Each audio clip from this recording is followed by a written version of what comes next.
Inilabasan ng PNP ang resulta ng technical report hinggil sa pagkamatay ni dating DPWH Undersecretary Catalina Cabral. Ayon sa PNP Forensic Group, malaki ang posibilidad na sinadyang tumalon o nagpadaos-dos ang dating opisyal sa bangin sa Cannon Road. Para po sa detalye, nasa linya ng telepono si Brian Castillo. Brian, ano ba ang update tungkol dito sa report ng PNP?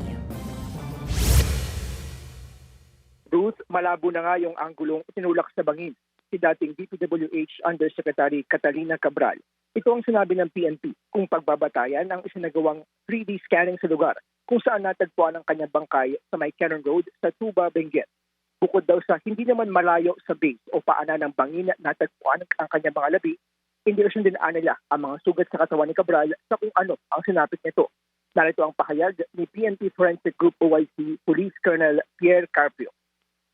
So kung tinulak ito, chances are lalayo pa siya doon. So makikita nyo dito na ang kamay niya, yung palm ng kamay niya, ay may gasgas din po, no? Pati yung likod, may gasgas din po. So ang laki po ng probabilidad na nagpadaos-dos po talaga siya. Sa mga larawang ibinahagi ng PNP, kita ang tinamong matinding pinsala ng mga paa ni Cabral. Batay sa investigasyon, ang mga ito raw ang unang sumalo ng intact sa pagdaos-dos sa bangin kaya nagkalasog-lasog ito.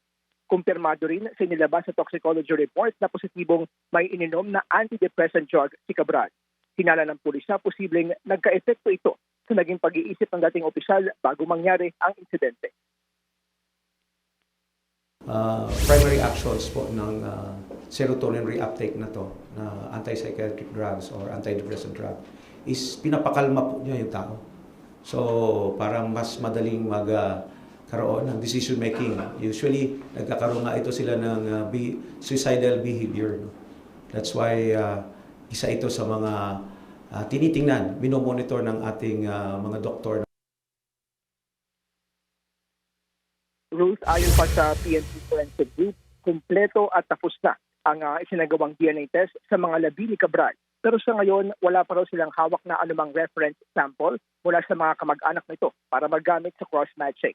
Sa kabila nito, sapat naman daw ang nagtugmang fingerprints kay Cabral bilang patunay na siya nga ang bangkay na natagpuan sa bangin. Ruth?